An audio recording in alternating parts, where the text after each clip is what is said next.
defensively, we got to get better. We play teams like this that move around a lot, playing hard, younger guys. We got to do a better job respecting these guys. And, until we do, we're going to get off to slow starts. We're going to be in dogfights every single night. So just, we can't continue to start games the way we've been starting them. Thank God for our bench tonight, which was great. But, we got to be better. 17 threes again, where guys are just looking at us, staring us down, and just raising for shot. What we talked about constantly, making the guys put the ball on the floor, and we didn't learn our lesson. 17 threes again, and we're not going to win many games like that. Joe Varden, Cleveland.com. I was going to ask about that, Ty. You mentioned respecting teams. I was wondering if the perimeter defense had anything to do with just all the new guys you're running in there. I don't know, but we talked about when guys have the ball and they're facing us, we got to make guys dribble the basketball. And all night we continue to close out short. They looked at us and raised and made shots. And no matter if guys are great shooters or not, if you give guys their shots, they can make shots in this league. They're professionals for a reason. And just, for continuity's sake, do you intend to stick with the lineup that you showed us tonight? Yes.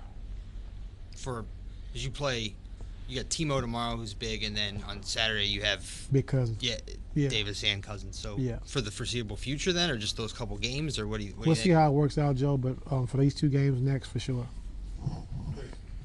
Chris Fedor, Cleveland.com. 1, what did Jeff Green give you tonight? And 2, that lack of attention to detail that you were talking about on defense, was that why you called for him at about 10:50 in the third quarter? Jeff just gives us another athletic guy who's very versatile, can put the ball on the floor, can make plays, but defensively he can get out and switch. Kevin just, kind of experienced some tightness or whatever, so I got him out. And then Steve went and looked at him and then, got him back in the game. But our whole bench was great. Channing was great, D-Wade, Corver, Shump, Jeff. They all was great for us tonight. So they bailed us out. And we talked about that in the locker room, that they came in and played great because we had a slow start again, and we can't continue to keep doing that. Dave McMenamin, ESPN. Ty, the last time Cleveland had this many new faces, new pieces trying to fit together, it was like 2014, 2015, and LeBron, I don't know how far into the season, kind of volunteered to take over the ball distribution duties, and that kind of sparked you on your run.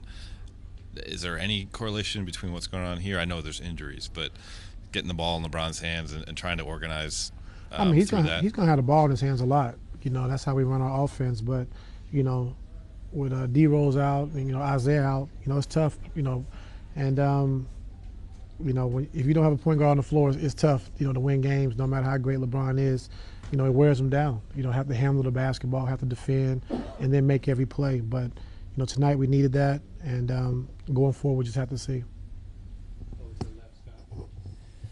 Ty, Scott Sargent, WFNY. 1 game, but what are your early thoughts on the JR Dwayne swap? I thought it was good. I thought D-Wade really came in and he ran that second unit. He had some great passes, was able to score, had the ball in his hands a lot, and was able to make plays. So real comfortable in that role. I didn't want to overplay him tonight because we have a back-to-back tomorrow.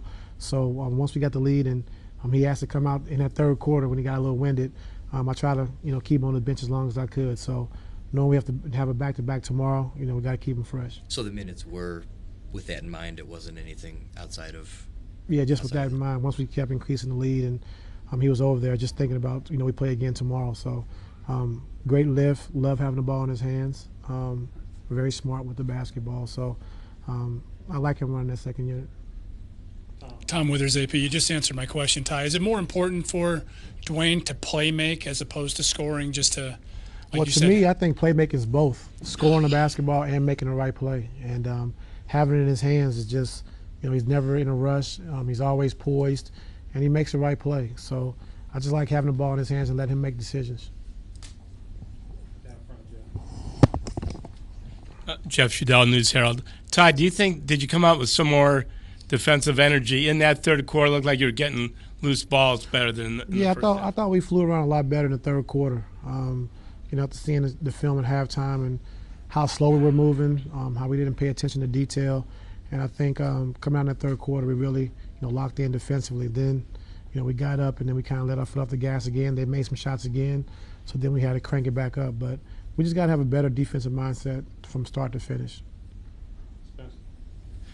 Spencer Davies, Basketball Insiders. Noticed in that second quarter that you brought Channing in, and he hasn't been early in that game like that in a while. Just what was your thinking behind putting Fry in the game? Well, that was our rotation.